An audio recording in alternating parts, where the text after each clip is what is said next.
All right. So I want to thank everyone for joining us today. I have Sara Lachenman here. She is the principal consultant at 4over1 Design, Preservation and Design Consulting. And we still got a lot of questions about um, what types of grants or what types of assistance people can get for rehabbing their historic homes. A lot of us now are home and may have a little extra time to get projects done. So people are trying to figure those things out and plan for that. So Sara is an expert in this field. She helps write these um, applications for people. And so we want to be sure that every year we do one or two of these talks so that you have the information that you need and you know who the go-to people are in our community to assist you with your projects. I forgot to introduce myself. My name is April Johnson. I am the Executive Director of Preservation Durham. We are the nonprofit historic preservation organization here in Durham, North Carolina.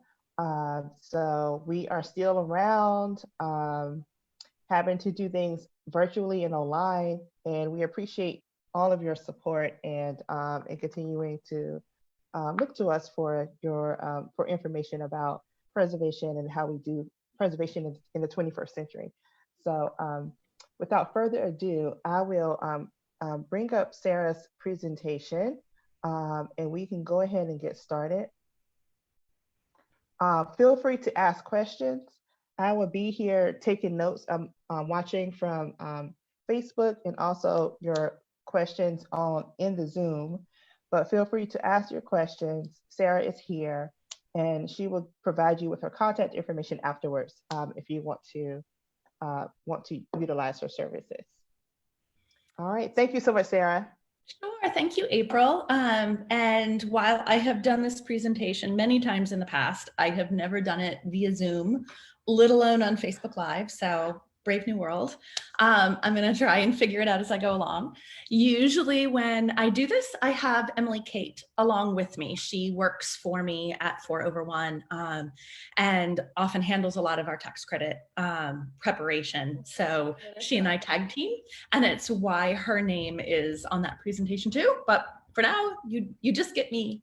What I want to do is talk over sort of the big picture of the tax credit program for non-income producing properties. So this is your house, not your rental property and not a commercial structure. And then go through a specific example with a couple ones that I've done where we can talk over some of the nitty gritty of it. So April, would you flip?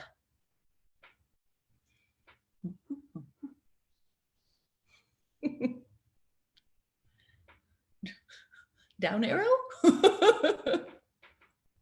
Hey, okay, so the basics. Your property must be in the National Register Historic District or individually listed on the National Register.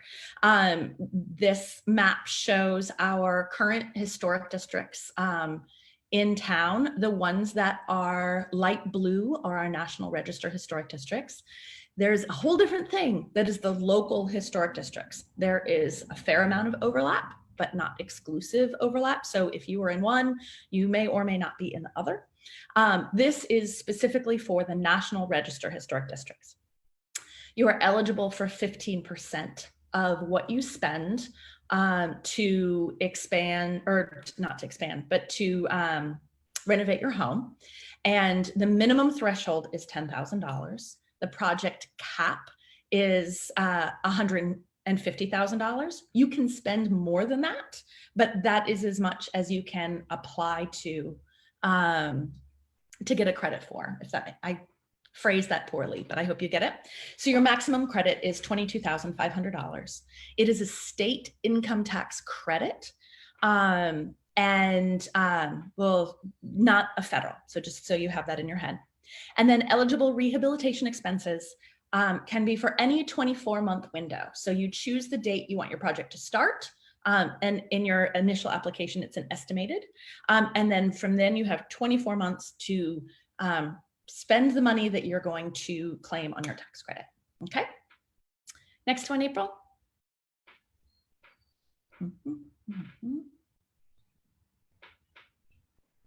I think there's a slight delay, but it'll come along. Okay. And I'll do jazz hands between. It's like slower than usual. It's usually not this slow, but okay. Hold on. The internets are not happy today. No.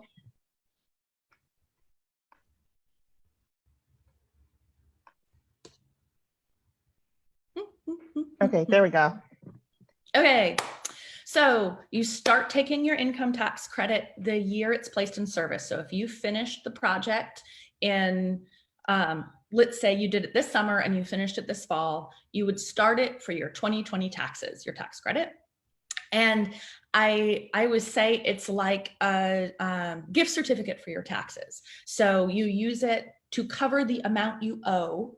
And if you have an extra, you get to keep it and use it the next year. You can carry it forward for 9 years. So use it 10 years in full. The credits could be transferred to, say, you fixed up your house and you sold it. You can transfer the credits with the sale of the property if you have not started taking them. So sometimes when people are flipping a house, they'll apply for the tax credits and then they will pass them to the buyer of the house. They won't take them. The flipper will not take them themselves. Okay. You're allowed to do one of these applications once every 5 years. So we recommend that you bundle all of your big projects together. And the current credit is extended through 2024. It has been continually extended except for 1 year when the whole program sort of fell apart. But it's been extended every year since. One of the good things about it is that once you're in the pipeline for it, you get it. So even if you started a project in 2022 and you didn't finish before it expired in 2024, you're still in the system. There is a fee, and it is based on your total rehabilitation expenses. For the lowest amount, it's $0, and up to $150,000, I think it's $1,000 total fee. So, okay, April, next.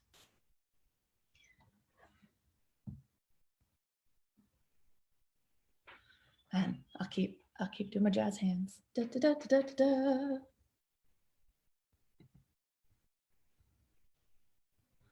Da, da, da, da, da. And I got some little notification that something's happening on Facebook. I hope you're on top of that, because I could only keep so many things going at once. Okay, yeah, it's been unusually slow this time around, but I'm waiting for it. Okay. And so, for everyone, the photos that are showing on these slides are of completed tax credit projects that I've helped with, either as doing just the tax credit application, or more likely also doing design work on, or helping with paint colors or something like that. I help with all those pieces. There we go. Eligible expenses, what counts? The very simple way that I have of explaining this is, if you think of your house as a dollhouse and you pick it up and you shook it, anything that stays attached to the house, you get to count. Anything that would fall out of the house, you don't get to count. So all the things associated with renovations to the existing structure, your systems, your finishes, structural work, general repair, all of that stuff counts. Then architect and consultant fees, including stuff like structural engineering, all of that counts. It's considered integral to the project and the house. And your tax credit fee also counts. What doesn't count are things that would fall out. So your furniture, your throw rug, your floor lamp, none of that stuff counts. Also, stuff outside of the existing volume of the house does not count.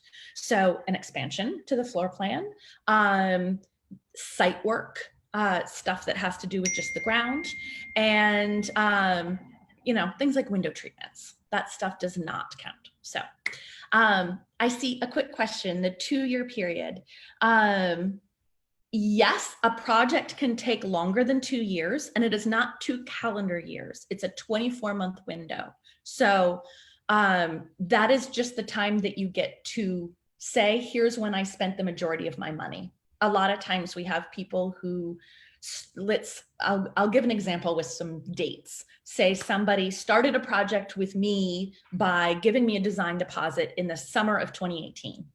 And then it took us a while to go through design, and they actually started construction and started spending a fair amount of money in January of 2019. Well, hopefully everything is done by summer of 2020, but maybe they realize they also want to do some other project and it's going to cost a chunk. They can shift that 24-month window to get the maximum amount of dollars into that 24-month window. And it may be that it makes sense to drop that $1,000 design deposit they gave me in July of 2018 because they want to get something wrapped in that's actually going to happen in the fall of 2020. I hope that answers it, and let me know. One of the, I will get to the approval question, and the question about commercial properties, I'm happy to talk about specific questions for commercial properties at the end.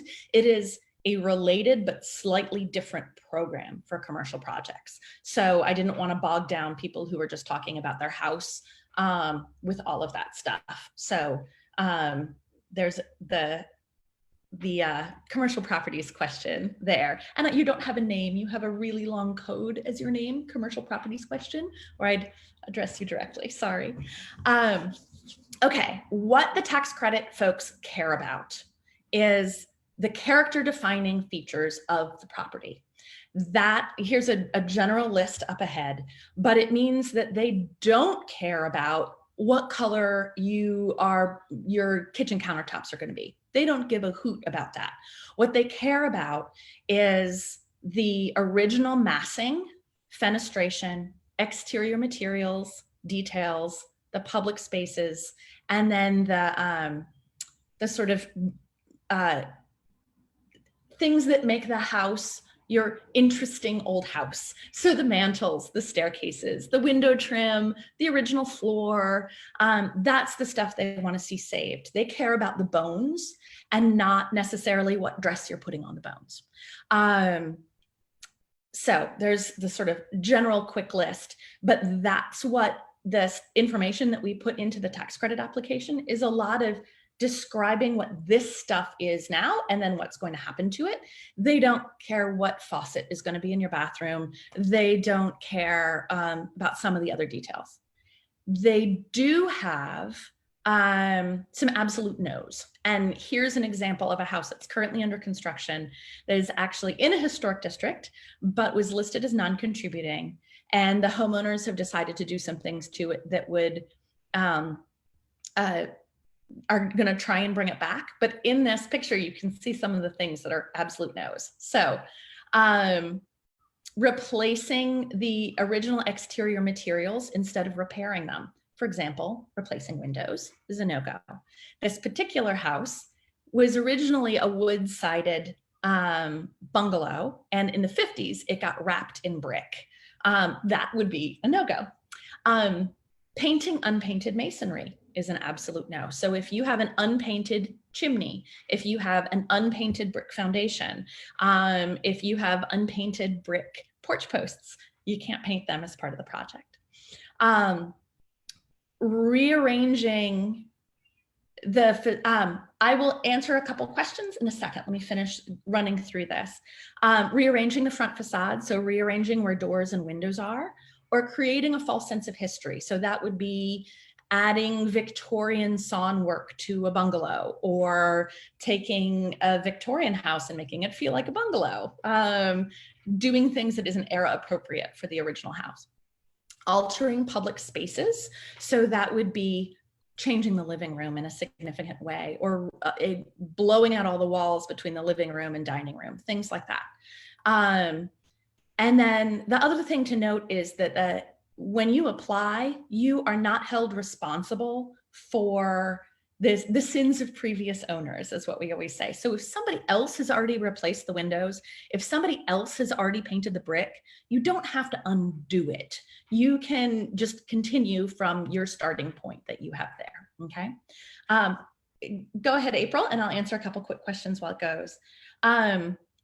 For Anonymous, who asked about the increase, you can, it is based on the existing volume. So yes, if you want to finish an unfinished basement or an unfinished attic, you can absolutely do that and count. What you can't count is if you have to pop up a dormer to make headroom work, you have to sort of think of it like your dollhouse, that space that's popping out above the roof line. You don't get to count that. You get to count everything that's underneath the existing roof line. But all the work that happens inside the main house, totally. And Jenny, your question about foundation and structural expenses, things you cannot see, absolutely counts. This is really intended to be used to maintain and keep these old houses standing and in good condition. So structurals, 100% part of that, okay? I wanna do quick run over the application just to give you an idea of what's part of it. The big picture is that you tell them the way everything is before you do the work and what you're going to do as part A. And this should be done before you start work. It can be done after work is already started or at the end, if you're not doing anything that is questionable, that is going to be sort of pushing the envelope, or they might not want you to do, because it is an all or nothing program. So they want to approve the whole project, okay? There's a cover sheet, and on it, basic stuff like the address, the name of the house that's given from the National Register nomination, then an estimated, and it's kind of, we scribbled out some stuff in there, but the square footage, what the house is used for now, the estimated cost, and it is an estimate. You don't get held to it, and an estimated start and completion date, and then basics, signature, social security number, stuff like that. That's the cover sheet. Then inside, there's about 5 pages of these categories, and each one, it'll, as you can see there, it says like roof. How old is the roof? It's from 2010. What form is it? It's a gable, it's a hip, it's a, Second Empire mansard. We don't have any of those in Durham, don't worry. And the condition of it. And then on the other side of what you're going to do to the roof. We're going to take off the existing asphalt shingles and roof sheathing and replace with new, stuff like that. It's broken up not by room, but instead by topic. So roof, masonry, exterior woodwork, porches, windows, doors, interior walls, floors, interior woodwork, that kind of thing. So it's big picture. Go ahead, April, flip to the next one. Then there is the tax credit fee form, which is here, and you can see the sort of gradation. There's a little tiny asterisk by the 1,000 there. It's the 4th line down. And because you can only claim $150,000 for a non-income producing property, the top fee is $1,000. Even if you spend $300,000, you can't get credit on the stuff above 150, and therefore that's the highest your fee can go. The other fees are for if it's a commercial project that has a different set of rules, right? The other piece that goes into the application is before and after floor plans. So way it is now and the way it will look, and then a photo key. So you take pictures, and we'll talk through the pictures in a second, of the entire house, both the parts that you're going to work on and the rest of it. And you include a photo key that has a labeled, like, here's photo number 1, and here's the angle I took that picture at. And here's photo number 10 in the front hallway. I was looking that way. So it lets them have a full tour of the house just based on photos. When you're done with the project, you take a very similar set of photos and you include another photo key so that they can see that you did what you said you were going to do. All right. April, next one. Okay. Once you have finished spending money, that's what we always tell people, or when your project is really substantially completed, you go through and do your Part B. This one has a very similar cover sheet that has the same information about the square footage and your start date and your finish date. And that should be, instead of estimated, it should be actual. And similarly, how much you spent. Then there's another form that is saying that, yes, this property is contributing to the National Register Historic District. And for this, it's a very simple form. It's the one in the middle of the three. And then at the end, you put in the sheet from the National Register nomination that shows your house, its address, and its description. And it'll have a little C beside it for contributing. Finding the National Register nomination is something that they can help with at Preservation Durham. You can also get to it via the State Historic Preservation Office. And I have, I think, every nomination, for town as PDFs, and I'm happy to pull stuff up for you if you have questions. Sometimes there are houses in National Register Historic Districts that are non-contributing. That's a whole conversation that we can have if anyone's curious about what makes it contributing or not contributing. The important thing to know is that if it is a house that is the same age as its neighbors, it is probably non-contributing because of alterations that have been made to it in the past. And if your project is doing its best to restore the exterior of the house to the way it looked originally, you may be able to talk to the State Historic Preservation Office and propose your project and ask for it to be made contributing by the work that you're doing, and therefore receive tax credits. I'm working on one on Holloway right now that's going through that process. And they had said, you know, this house has been really changed. It's non-contributing right now. If you do everything you say you're going to do, we'll review it when you're done, and it may be approved then and applicable for tax credits. We got our fingers crossed on that one. Okay, April.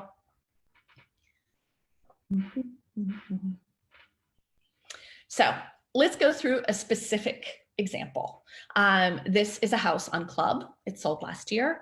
And the owners had done this renovation a few years before as their forever home. So they really poured a lot of love into it. The tax credits for them were an added bonus. They weren't worried about those when they started. Instead, they wanted to make both the house work better for them and for the rear addition on the back to feel more like part of the original house. So you can see from the front facade, we've got an early 1900s house here. They did exterior paint and general maintenance, replacement of the non-original windows around the back, repair to the original windows, a new roof line on the rear kitchen bump, which is the one-story little gable you can see at the back of the second photo there, and then an addition of a mudroom and a screen porch. They made no changes to the front facade. They matched their original materials throughout, and it did receive tax credits. Go ahead, April, to the next. We'll go through some details with this one. Here's a picture of the rear of the house, and you can see the addition that was put on the back. They weren't worrying about historic accuracy when they did it. Instead, they were going for efficiency, and I'm sure it looked very modern at the time. There are two original windows that are stacked on the left-hand side of the rear addition there that had been moved when they did the addition. And then all the rest of the big 1/1 windows, they don't match, and the proportions of them are a little weird. That gable roof doesn't quite make sense when everything else is hipped. And on the inside, you can see the kitchen is very much a like 1990s kitchen, totally serviceable, but not what they wanted. And then it had this big gable over that kitchen nook. The homeowner is sitting there eating his breakfast with skylights that didn't match the rest of the house. This was stuff they wanted to fix. This was not stuff that the tax credits asked them to fix, okay? The photos below, you can see where their existing laundry and first floor bathroom were. I considered it as a design no-no to have the toilet looking straight down the hallway. So that was something I wanted to fix for them, and we did. Upstairs, that was the hall bath before with the toilet under the window. And then the third photo across the bottom there was their main hall through that dead ended into a powder room. So a lot of original lovely features in the main front part of the house, original trim and beadboard ceilings and beautiful floors, but how bathrooms and laundry spaces had been fit into the back and how the kitchen had been altered. That's what we were working on for design. Okay, next one, April. Here is the floor plans, the first floor on the left existing and on the right proposed. I didn't draw in all of the bathroom fixtures and whatnot, but the top of the drawings is where we did most of the work, where that was the kitchen and then that little seating area. The center hall that died into the powder room is right in the middle of the existing. And then on the right of the existing is that funny little back space that looked straight at the toilet. And on the proposed, you can see we didn't move the kitchen or that seating room, or dining area. We just sort of changed the proportion and then added a screen porch. And we extended about 6 feet back from where that little skinny hall was before and filled in. It's the shaded area on the right. I am such a gesturer. Y'all can't, if this was in person, I would be pointing at the screen, and it's hard for me not to. So the only new finished square footage is that little shaded area that is on the right-hand side. The rest of it was working within the existing, and then the screened porch, which is exterior space that and an expansion, right? Okay, next, April. And I'm glad our slide switching is a little faster now. Here's the second floor, and the second floor had, oops, go back. April, go back. Thank you. Okay, the second floor had this really long hallway and 4 bedrooms around with bathrooms sort of tucked in on the right-hand side of that rear L. What we did was take away the hallway and essentially lost a bedroom and then reconfigured our bathroom spaces a little bit. It made it much more of a master suite. They opted to have that back room be a study for them, but we purposely made it so that other folks could make the space a dressing room or something like that. So there's no changes to the footprint on the second floor at all, and the original rooms, we kept their proportions. So next, April. We'll flip through some photos of the after now so you can get a sense, and I'll try and connect them with the pictures you saw the first time around. So here's afterwards. Obviously, it got a new paint job, and there's really no changes to the front of the house apart from the paint color and maintenance. On the back, however, especially that photo straight on of the back, you can see the gable that had been across that little seating area got removed. The windows were resized and replaced with new windows that matched the old, and a new screen porch added. You can see in the bottom left corner, there is something we call a ghost mark. There is a little white vertical partway back. That's where the original house ended and our expansion to it that makes the interior function right, okay? Then, you know, we dressed up the deck a little bit, things like that. But the majority of the outside was bringing it in to match the rest. So we've got some shingles around the back where it used to be shingles, eave details that are really trying to tie to the existing house, and then making the windows and the exterior trim really complement the original house instead of being something put on later. Okay, next, April. On the inside, da, da, da, da, da. It'll show up in a second.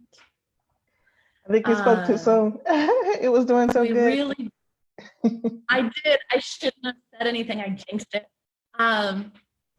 Just like there weren't any changes to the front of the house from the street, we really left the front rooms of this house with their original characters. So we didn't do anything to change the staircase, the mantle, the proportions of the original rooms, where those doors and windows were.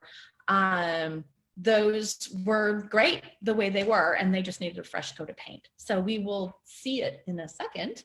But the way the tax credit folks prioritize renovation is that they always want the spaces you see from the pieces you see from the street to be maintained, and then the first public rooms to be maintained or restored if they've been messed up and gumped up since.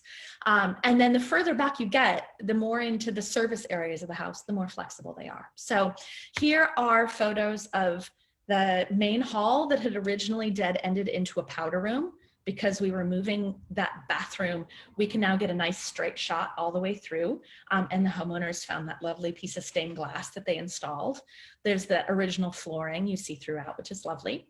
Then, if you remember how we had a straight shot to the toilet before, this is our expanded space. It's still got a washer dryer to the right, just like it did before, but it's now about 6 feet wider. And we've rearranged that bathroom. So now you have a pretty view instead of the toilet. And here there wasn't original wood floor to save. So they used salvage. They didn't have to use salvage, but they wanted it to work nicely through. And here they chose a lot of things that were period correct for these bathrooms. That's because they wanted to, not because they had to. That could have been a very modern bathroom and it still would have been approved for tax credits, okay?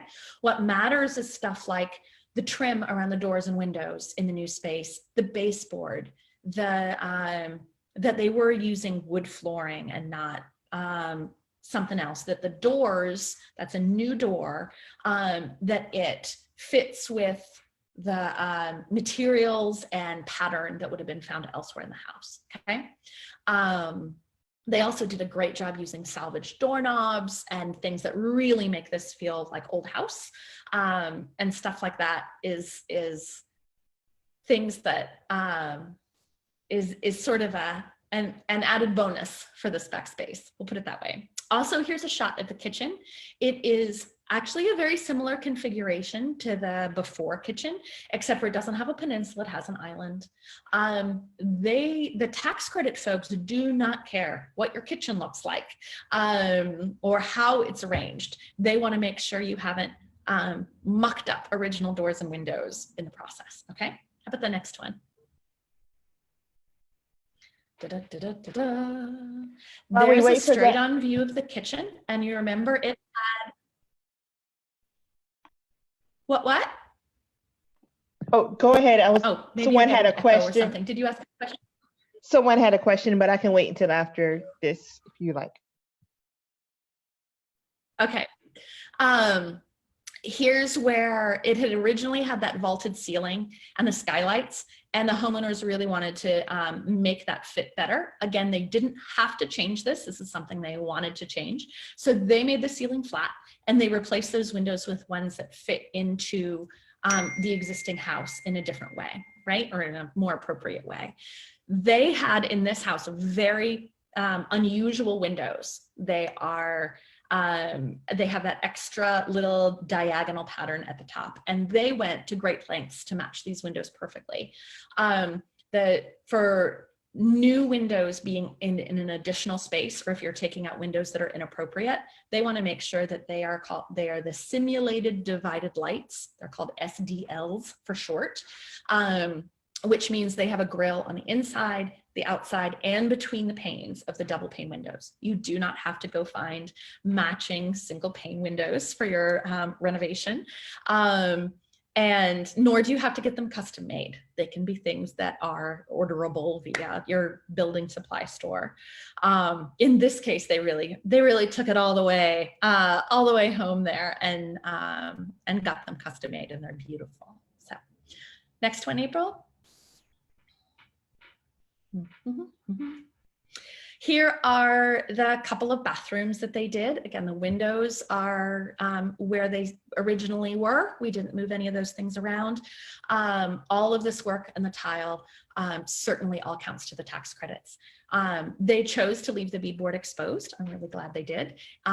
If there had been damage done to that beadboard and they wanted to change it, they could have. That wasn't a stumbling block for tax credits in a space like this. Like I said, they went super period correct, and it's gorgeous, but it could have been a very modern bathroom and it would have counted too. Okay, next one, April.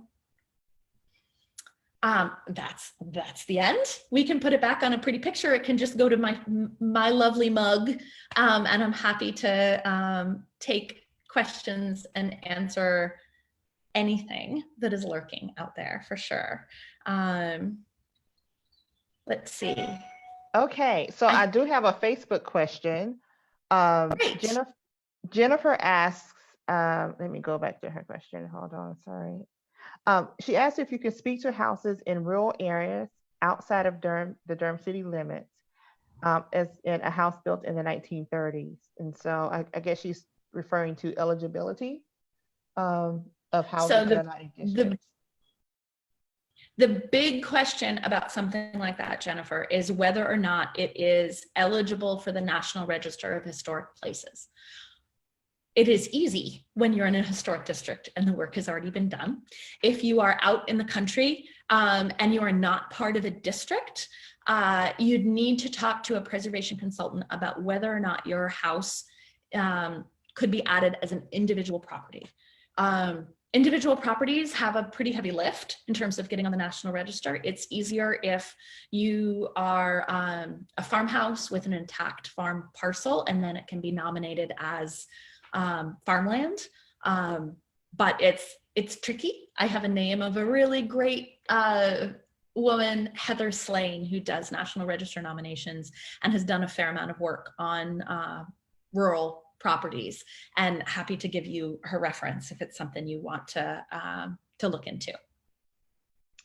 Exactly. If you are not in a district and you are not on the National Register individually, this program is not for you, unfortunately. Yeah. Right. We have another question. Must you have David asked, must you have approval before you start, or can start your date? Or can your start date before you apply? Can you start your date before you apply? You know. Yeah. So you can start your project before you apply. However, you need to know that if there is something you have already done that they don't like, you might be dead in the water, right? So they recommend you start before you get anything else going, or that you apply before you get anything else going. Sorry about that. And that said, if what you're doing is all maintenance and repair, I have definitely seen people apply retroactively, and it's okay. The hardest part is showing the condition that it was before. So if you were the sort of person to take a bunch of photos, or if you just bought the house and you have the MLS listing with its photos, it can be done. It is more challenging if it's been a bunch of projects you've been doing for the past couple of years, and you remodeled the kitchen and you changed the bathroom and you redid the such and such, and you didn't take solid before pictures. So it's definitely recommended that you apply beforehand so that they can review the project. And what they do is they either approve it in full, or they approve it with a condition. So the condition might be, we approve this, except the new doorway you want between the living room and the dining room must be no larger than 6 feet across. Or we approve it, but you must repoint the masonry in this particular way. Or they could just deny the application. It happens very rarely that they outright deny an application. You have to be doing something they really don't like. So most of the time they want to work with you and help you figure out how to be able to get the tax credits. Yeah, I always advise people to try to at least speak with a consultant, an experienced consultant first, or apply first, because I knew someone who had a beautiful, cute little bungalow that was just, someone did a terrible rehab job back in the 70s or something, and they restored it back. And the one thing that they did wrong was remove a wall in the kitchen just so that they could have open space with the dining room and the kitchen, and their application got denied. But they spent a lot of money and did a great job. So. And that's the sort of thing that if they had done it as a cased opening, if they had showed where the walls had once been, they might have been able to get it. But if you just erase an important wall like that, they're gonna dismiss it. And I can see a couple things popping up, and I'm happy to answer them. If you want to drop this screen share, I don't know if it's easier if I'm bigger. I don't know. But let's see. There's the question from Jerome about the curtain wall. Adding a curtain wall under a house and doing structural work totally counts. Whether the French drain would depend on whether it's inside the foundation or outside. If it's not touching the house, it doesn't count. It counts as site work, which is not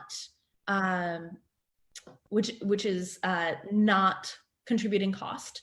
But if it's work that is touching the foundation wall or under the house, yes, totally counts. Then I see the question from Jillian about skylights and a standing seam metal roof for a 1924 bungalow. Metal roofs are kind of a big deal right now. They are super popular, and unless there has been evidence that your house has once had a metal roof, they don't want you to put a metal roof on. So it depends, and it depends on what style of metal roof you're selecting. That's one that I would call the State Historic Preservation Office. Mitch Wilds is the name of the man who's currently in, who does our region, or David Christenbury is the man who administers the entire program. And you can ask questions about your specific roof and your specific situation.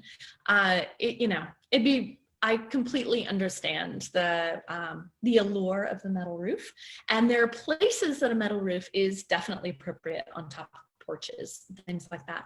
But on a main roof, it depends on whether it's ever been metal or not. Okay, next one for the small commercial property in East of Durham. The various ways you can go through this. One of them, to do the design for tax credits, is certainly get in touch with the State Historic Preservation Office. For commercial spaces, the trick is you have to spend more on your renovation than the gross adjusted gross basis of the structure.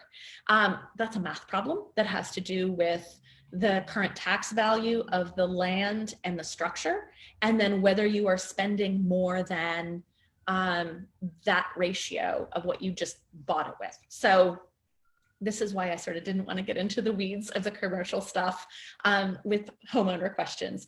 If you want to get in touch with me after this, phone call or chat or whatever, I'm happy to talk you through that math problem. If you're going to be spending more than the gross adjusted basis, then it's really the same rules as a residential property. They want you to be keeping original material as much as possible.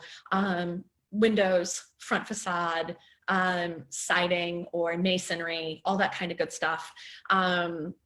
And the service areas of the space, they understand are going to be changed a whole lot. They don't want you to suddenly expose a bunch of masonry that's never been exposed, or blow out all the walls if they're originally historic walls.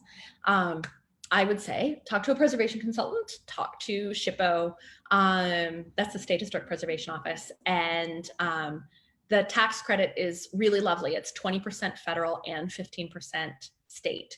So there's a 35% of what you spend on it you can get back as tax credit. So it's a really good thing to follow the rules on a commercial building. Next, Jenny with the 1880 house in Granville County.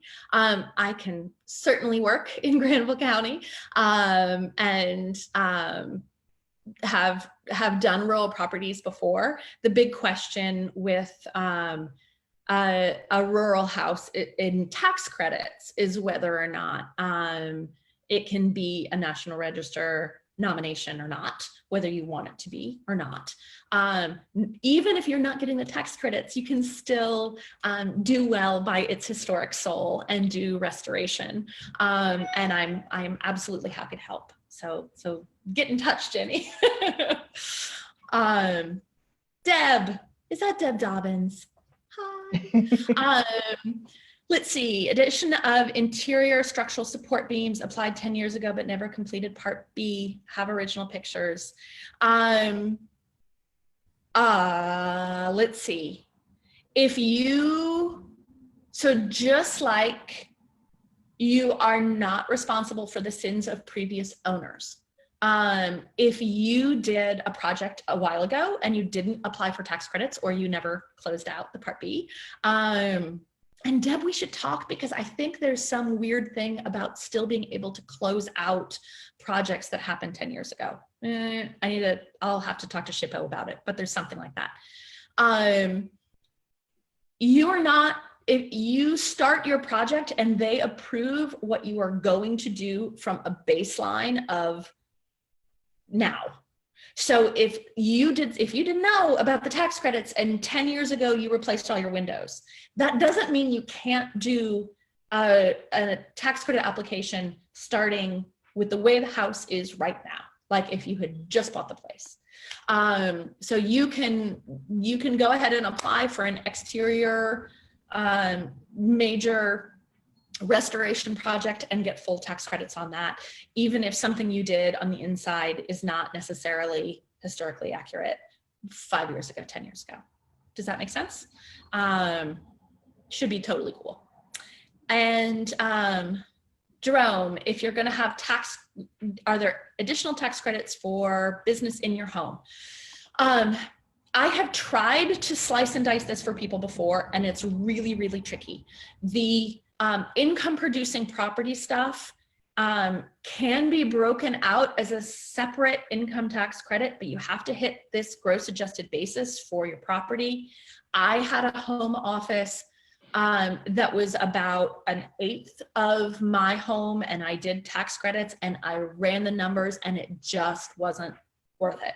Like the amount of tax credit I would have gotten was microdiotic for the amount of work that needed to be done. So if you had, say, a duplex and half of it was going to be income producing and the other half of it you were going to be living in, might be worth the effort. Otherwise, it really isn't. It is a difficult process to do. So yeah. Are there other questions coming in from Facebook, April? Yes, there is a question.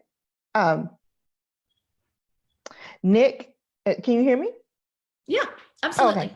Okay. Nick said, thank you, Sarah. Apologies if I missed this discussion early on, but you made multiple references to original elements, renovations that may have altered things in a way that might disqualify them from the credits, etc.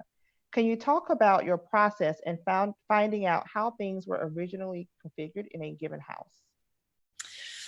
Yes. So a big one is materials. When I walk through a house that is, built in 1920 or 1940 or 1910 or 1900, there are materials that were available then. And then as the century has gone by, obviously there have been new materials. Because Durham had such a lull and such a period of disinvestment, it means nobody went back in 1970 and did fancy plaster. Nobody went back in 1980 and got perfectly matching wood windows or spent the time to do the trim just right. So if you look at a house with an eye for those details, where plaster turns to drywall, where moldings change, where ceiling heights change, it can be very clear what is old and what is new, right? The other thing is that there are proportions to a house that as you walk through, if you see a closet that's bumping from a corner, that's bumping into the middle of a room, probably wasn't there originally. That isn't how these houses were built. So there's a lot of looking at the spaces and figuring out what the proportions of the original rooms, what feels right. And then you can see where things have been mucked up. The other thing is, because of that period of disinvestment that happened throughout Durham,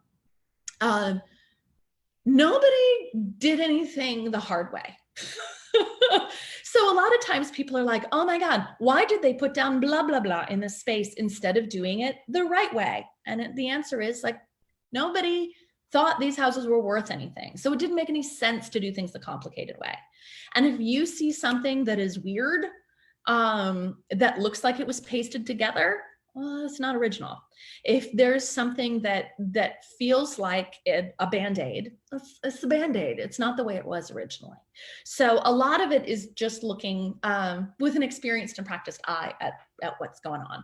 Having someone like April, someone like me, someone like Heather Slane walk through a house and say, oh yeah, that's where it was, is certainly the easiest way, but it's also just looking carefully, is how I put it. And to know that like nobody ever switched a door and a window just for fun, right? And they would have left a seam. You can sort of look at where things have been patched and go, oh, look, that's this height instead of that height. And there's siding that's going in underneath there with seams on both sides. That was a door, okay? That said, people call me the house whisperer because I can walk into a house and be like, it used to be like this.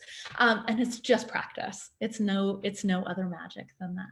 So hope that helps. Another question, April? I think that's all of the questions I have for Facebook, and I think we're done on Zoom. Wonderful. So good job. And I just want to thank everyone. I hope you were able to get your questions answered. I will let you know that we will save this recording on Facebook, on our website, and on our YouTube channel. So this will be available for you to have just a basic overview of the tax credit process, and as well as a person you can go to, Sara, to get assistance. And someone asked about Heather's information. Yes, if you email me at april@preservationdurham.org, I could send you Sara's information if you didn't catch it, as well as Heather, because Sara mentioned that she was a great resource for rural properties as well. So april@preservationdurham.org, and I can send you a list of the consultants here in the area. It looks like another question just popped in. Hold on. And I'll say really quick. Okay. They were just saying thank you, Sara. Well, you're very welcome. My 12-year-old's going to be so impressed that I'm on YouTube.